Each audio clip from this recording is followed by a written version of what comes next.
flipping heck, get a room. I'll have you know that this is a professional working environment.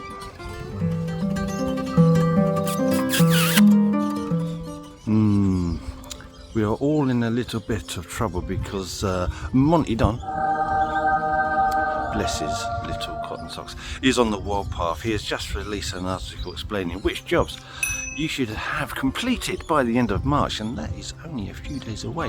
So we'll look at that list, we'll explain it, we'll delve into some of the issues in there, and hopefully we'll have enough time to get it all finished before April when he brings out his next list of jobs. So follow me as I go through Monty Don's job list for those gardening jobs you should have had finished by now. Put your tea down, put your boots on, follow me. Right, now there are a number of time sensitive pruning jobs, not just for ornamental plants but also for some of your fruit bushes. So we'll start off with the ornamental plants, we'll do the fruit ones later. Now, most of these you try and cut before or just as the new buds start to come out. So we're looking at Sambucus to give you that really lovely feathery foliage effect as all that new growth comes out. We're looking at Buddleia, so looking at all the Davidii cultivars, so cut all those back. Do not cut back your alternifolia, which is a lovely thing. You don't see that one very often. You'll be cutting back your Cornus because of all the bark effect. As soon as those, like I say, as soon as those leaf buds come out, chop those stems right back to about 6 to 9 inches to the ground.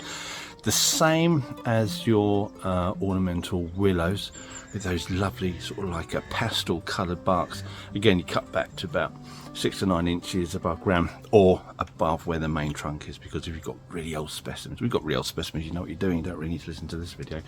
We're also looking at roses. Roses should be done by now, but not your rambling roses. Your rambling roses should be done immediately after flowering, and also your late summer flowering clematis. Get all those done now, otherwise you're going to miss the opportunity. Like I say, these are time sensitive jobs.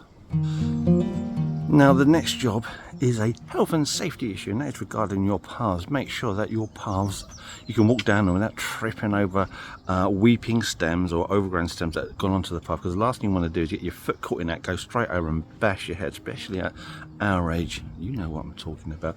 And I would like to point out that the gardeners at Great Dixter, your paths, absolutely flipping shocking. Get it sorted out. You can't even actually walk down them, let alone get on the path to trip over something.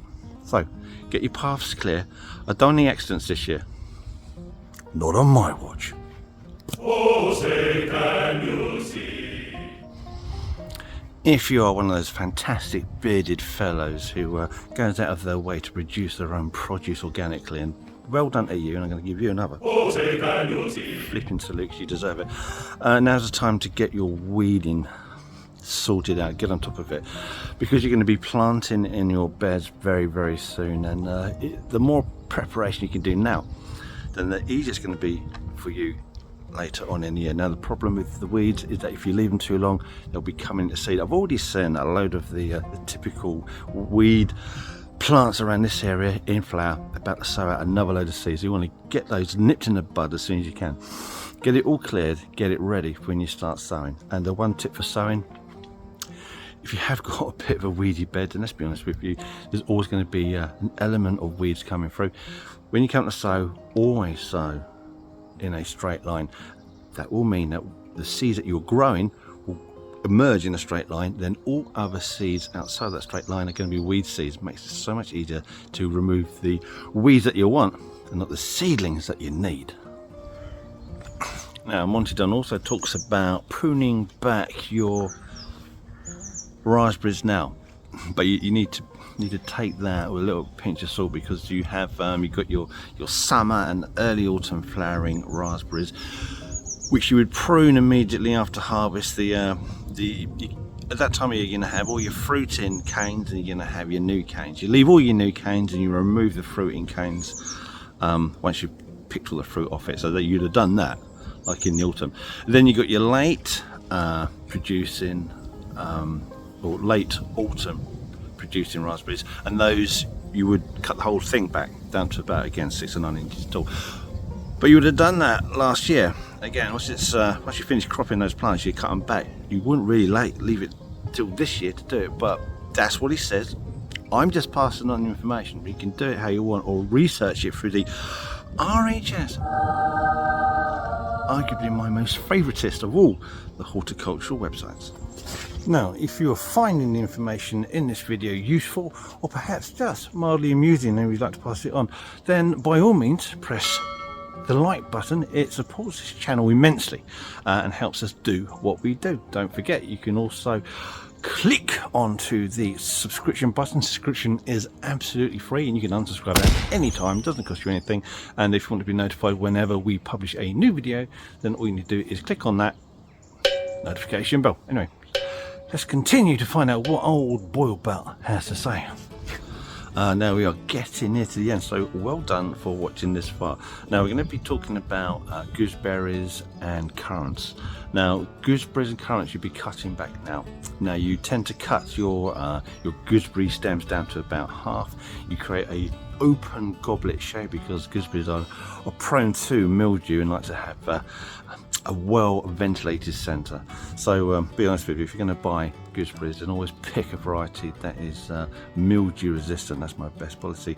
Now these, once you have these plants established, they'll be producing their best crops on 2 to 3 year woods. So after you've had them for a number of years, you start to remove the 4th year's wood. Again, you would do that now. Now this next one is for those food producing gardeners who are on the ball. Those of you who planted, oh, that's a flipping cold wind coming in. Those who have planted a green manure last year in order to prepare the ground for this year. The reason why I put down green manures, and these are plants that you just throw a load of seed down, they grow. They help to keep moisture in the soil. They help to suppress weeds. And if you're planting things like the broad bean, everyone just uses Aqua Dulce because it seems to be the only one available. They need to have nitrogen producing bacterial nodules on the root system, so they'll be adding nitrogen back into the soil.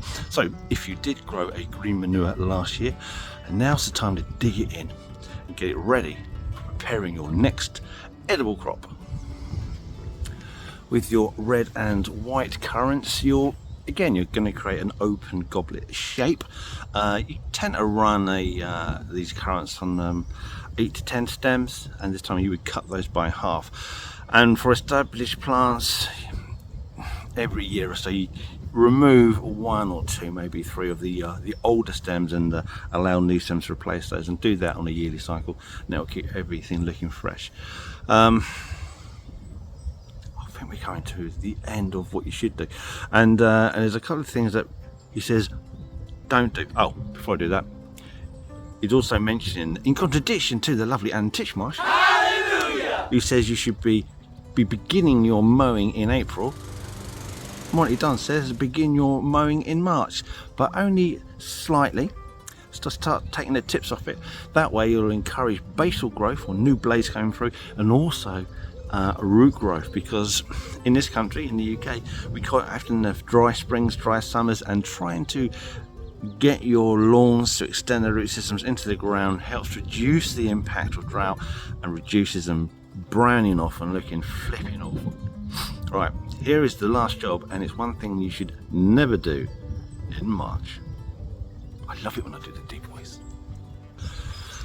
Monty Don is talking about spring bulbs, and he says you should never cut the foliage off your plants once they've finished flowering, and rightly so, because these leaves contain carbohydrates, sugars, starches, and these are all naturally drawn back into the bulb to increase the size of the bulb, to get it into a better condition, so that next year you've got a load of energy in that bulb to produce flowers for next spring.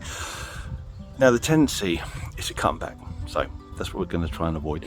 And in particular, for those people who plant daffodils in your lawns, which I know it looks pretty for a short period, but it just looks so awful for weeks afterwards while you're waiting for those leaves to die back. Yes, you could mow over them, but then you're going to reduce the issue of a decent flowering display next year. So I won't go any further into that. I've done a whole video on this anyway. So spring flowering bulbs, once they finish flowering, you don't cut them back, you let them die back naturally to ensure a strong display the following year.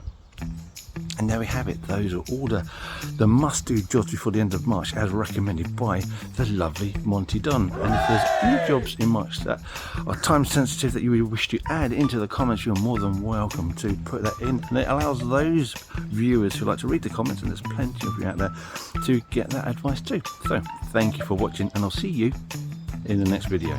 Goodbye. Right, now, just before you go, if you want to see more content, more behind the scenes stuff, and images that I've taken of some weird freaky plants over the years, then you're in luck, because we have created an Instagram page. So you can find the link in our description, you can find the link on our main page, and if I'm clever enough I might better get a link somewhere up there. Anyway, thank you for watching, and if you want to see more YouTube stuff, then check out this video here. That's quite a good one. And if it doesn't float your boat, then another one right there. And enjoy these while I've still got the strength, imagination and aptitude to make them. Thank you for watching. Goodbye.